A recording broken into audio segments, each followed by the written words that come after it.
All right, let's get into one of the biggest financial scandals ever. But we're going to look at it from an angle you probably haven't heard much about.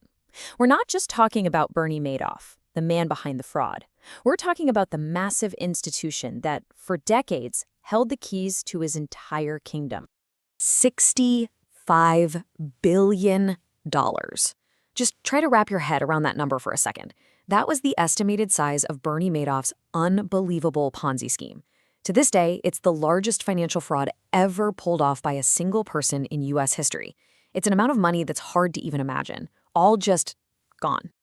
But behind that insane number was a very real, very devastating human cost. As the judge who sentenced Madoff put it, this wasn't just about spreadsheets and bank accounts. It was about real people. It destroyed retirements, wiped out charities, and ruined countless lives. The ripple effect was just catastrophic. And that brings us to the one question that has haunted this case from the very beginning. How? How does one person get away with a fraud this massive for this long? You just can't do that alone. So who else was involved? Or maybe the better question is, who should have known what was going on? So the whole thing came crashing down in December of 2008. Bernard Madoff, this absolute legend on Wall Street, just comes out and confesses that his entire investment business was one giant lie.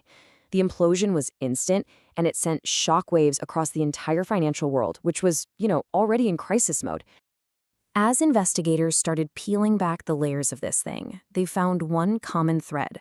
Almost every single dollar Madoff ever stole, from the 1980s all the way to the end, flowed through accounts at one bank, JPMorgan Chase. We're not talking about some small-time player here. JPMorgan was the financial engine of the entire scheme. And this relationship between Madoff and JPMorgan wasn't just a simple client-banker thing. It was essential. It started way back in 1986 and lasted right up until the day of his arrest. For more than 20 years, they were his main bank.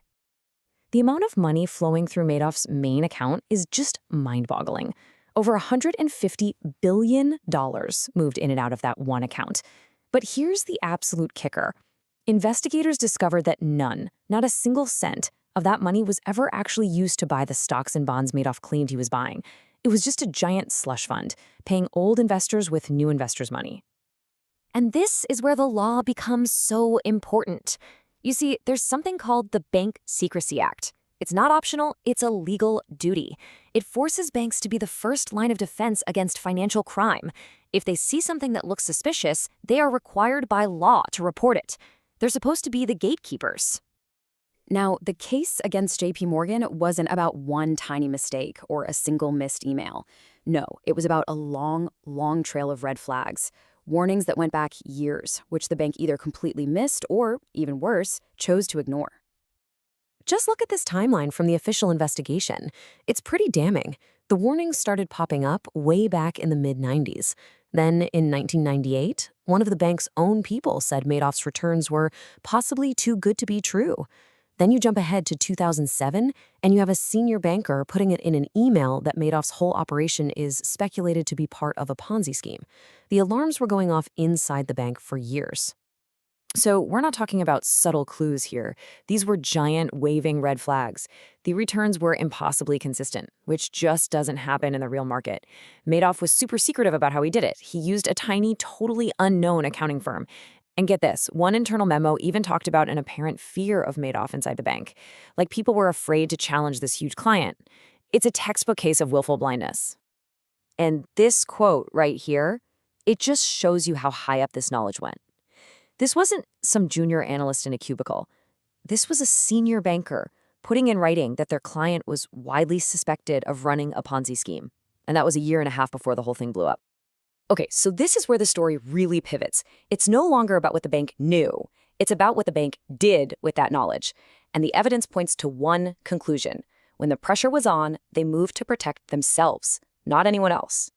So in October 2008, right in the chaos of the financial crisis, JPMorgan's office in the UK finally took action. They filed a formal report with British regulators, saying what everyone was thinking.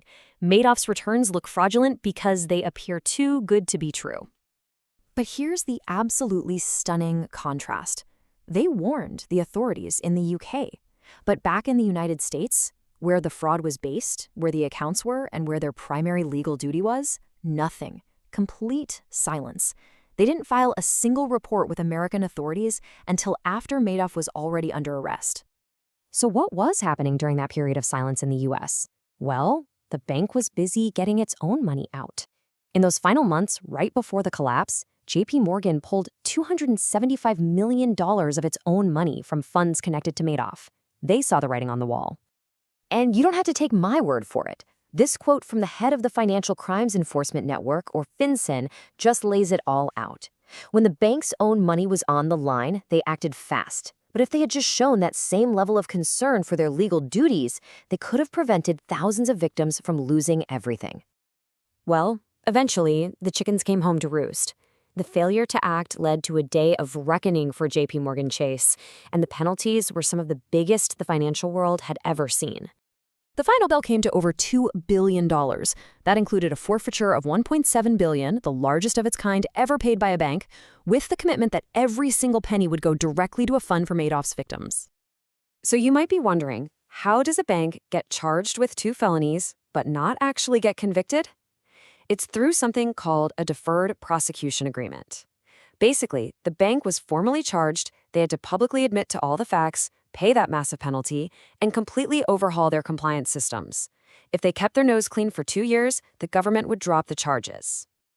The lead prosecutor on the case, U.S. Attorney Preet Bharara, he really didn't pull any punches. He made it crystal clear. This wasn't just a couple of bad apples. This was the institution itself that failed. And as he said, it failed miserably. And this second quote from him really nails the central problem here. When it came to protecting its own money, the bank was brilliant at connecting the dots. But when it came to its legal duty to protect the rest of us, suddenly that diligence just wasn't there. And really, that's what this whole story leaves us with.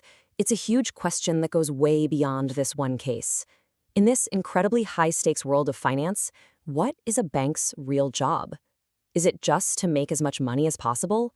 Or does it have a deeper responsibility to protect the integrity of the whole system we all rely on?